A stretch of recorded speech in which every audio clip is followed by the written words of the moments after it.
Hello everybody, welcome back. Today we're going to be learning how to play one of the best strumming songs of all time. I think it's one of the best strumming songs of all time. It's a song called Learning to Fly by Tom Petty, released in 1991. Now, this song is possibly, like I said, one of my favorite songs and one of the best songs you can learn how to strum on the guitar. Let me know in the comment section below if you think there's a better one or if this one's not so great. I think it's incredible and I think you're going to really love the lesson. Basically, it's a simple chord progression with only 4 chords with the exact same strumming pattern throughout the entire song. That's brilliant. Now, the strumming and the chord switching can be a little bit tricky, but I have some tips to help you get through it, as I have 3 possible ways for you to play it. Hello everybody and welcome. My name is Jeff Davis, where I help you learn the guitar funner and faster. Let's grab our guitars, let's get going. First off, let's go over the chords you're going to need for this song. One of the things I really love about this song is that it is a 4-chord chord progression song, and they're all fairly easy to switch to. All the chords basically flow one into the other, especially if you follow the fingerings that I'm going to suggest. As mentioned earlier, there's only 4 chords. This song only has an F, a C, an A minor, and a G. Let's take a closer look at how to play each one. All right, let's go over the F chord first. Now, a lot of the videos I see out there and a lot of the instructional books will show the F as a bar chord. If you've been following my videos for a while and you've been studying under me on my YouTube channel or even in my private lessons, you'll know how much I can't stand the F chord, right? We're not going to play this as a bar. We're going to play this just like this. Follow along on the screen. We're going to use the 3rd finger on the 5th string, 3rd fret. 4th finger is going to be on the 4th string, 3rd fret. 2nd finger is going to be on the 3rd string, 2nd fret. 1st finger is going to be on the 2nd string, 1st fret, right? This chord looks like this. I'm not concerned with this high note. If you accidentally play it open, it's okay. It still sounds good, all right? What we're really focusing on with this chord is not the bar chord. We're focusing on keeping your wrist high, keeping your fingers arched, and keeping your wrist straight. Moving on to the next chord, we have a C chord. The C chord is the basic C chord you've always known. The 3rd finger is going to go on the 5th string, 3rd fret. 2nd finger goes on the 4th string, 2nd fret. 1st finger goes on the 2nd string, 1st fret. C chord. Then we're going to be moving right along to the A minor 7 chord. I see a lot of videos that show this as an A minor. I don't like that. This is easier to switch to, by the way. Let's play the A minor 7. Take your 2nd finger, put it down here on the 4th string, 2nd fret. Take your 1st finger, put it down over here on the 2nd string, 1st fret. Right? Let's strum that from the 5th string. Okay, moving along, we have the G chord. We all know the G chord has 2, 1, and 3. Throw that out the window. We're not going to play it that way. We are going to play it with fingers 3 and 4. We're going to put our 3rd finger down over here on the 6th string, 3rd fret. 4th finger over here on the 1st string, 3rd fret. Keeping your wrist high, or I should say keeping your wrist straight, keeping your wrist a little bit higher than normal. It'll be like this. I know a lot of students want to play the G like this, but as you see when we learn this song, this is a much easier way to switch to the G chord. You don't have to move as much. All right, let's move on to how to strum this song. As I mentioned earlier, I'm going to teach you 3 different ways of strumming this song. The actual way, a simpler way, and a cooler way of playing. But before we get going, I want to go over the 2 golden rules of strumming that I'm always stressing in all of my lessons. What are they again? If you've been following my channel, if you're subscribed, if you're watching these videos, what's the first rule? Yep, you're right. We like to count when we practice and we play, right? I don't mind the down and the up method of teaching how to strum, but I'm not a huge fan of it because over time, it is not good to know how to count, because if you're playing with other people, especially with a drummer, you need to know where you're at within the pattern and you need to understand where the beat is. So rule number 1, make sure you count. That's how we're going to be learning this today. Rule number 2 is what? Yep, you guessed it. The arm never stops moving when you're strumming. The arm is always going up and down, even when we're syncopating, all right? So rule number 1, always count. Rule number 2, make sure the arm never stops moving when we're strumming. All right, strumming method number 1, which is the actual way the song is strummed. It's a pretty simple strum, but just notice how when we're going to be switching chords on an up strum. So, for example, let's go over the chords. We have an F to a C to an A minor to G in this song. I'm going to play it really slowly. I want to see if you can pick up on it. I'm going to count, and when I count, I want you to notice where we're switching. 1 and 2 and 3 and 4 and 1 and 2 and 3 and 4 and so the strum is a constant motion, but what we're actually doing is switching. In the first measure, we're switching to that C chord on the and of 2, and the next measure we're switching from the A minor 7 to the G on the and of 2. Do you see why it's important to count? Let's try that together really slowly. F to C, A minor 7 to G. Okay, ready?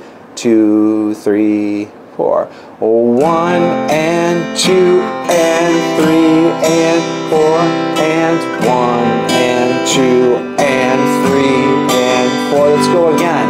1 and 2 and 3 and 4 and 1 and 2 and 3 and 4 and... Moving along to strumming method number 2. Let's talk about this for a second. If it's too tricky for you to switch chords on the and when you're counting, let's make it much easier by just keeping everything straight on the beat. So it'll sound like this.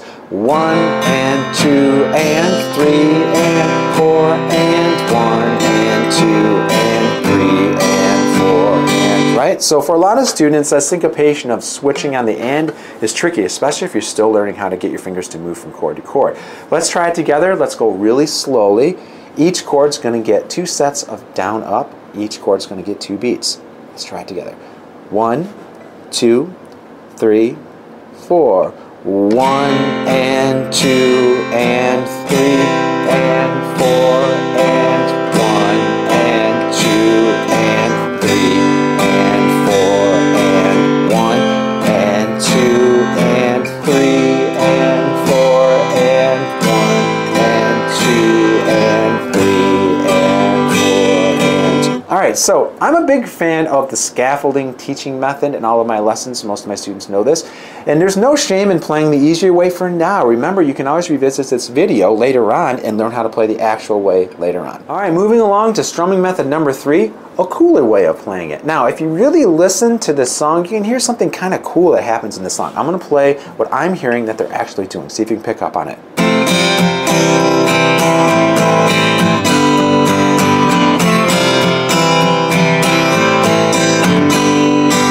So, did you catch it? In this song, what I'm hearing that they're doing to kind of make things sound more interesting is they're using what's called an F suspended chord. Now, if you haven't already seen it, I have a great video on sus chords. I recommend you look it up and you check it out so you can learn a little bit more about sus chords and how they're used, all right? So the F sus chord is the same as an F chord. Remember the F chord? 3, 4, 2, 1 with the wrist like this and the thumb high. Hopefully your thumb can grab that note. The sus chord is just lifting up the second finger. You're just lifting up that second finger. And then when you're playing this, you're going to actually lift up that finger in the middle of that first beat. You're going to lift from it. You're going to play an F and lift to an F suspended. Let me count it out and play it for you, then we'll try it together. 1 and 2 and 3 and 4 and 1 and 2 and 3 and 4 and 1 and 2 and 3 and 4 and 1 and 2 and 3 and 4 and... So if we count this out, it's on the and of 1. That's where the F sus chord comes in. Let's play it together. 1, 2, 3, 4. 1 and 2 and 3 and 4 and 1 and 2 and 3 and 4 and 1 and 2 and 3 and 4 and 1 and 2 and 3 and 4 and... Alright, let's move along to putting everything together with a chord and lyric chart. Alright, now as I mentioned earlier, this song is extremely repetitive. The strum pattern, whichever 3 of the methods I've taught you today, whichever 3 works, it's the same throughout, right? This doesn't change at all throughout the entire song. Let's dive in. 1, 2, 3, 4. And the sun went down as I crossed the hill, and the town lit up, and the world got still.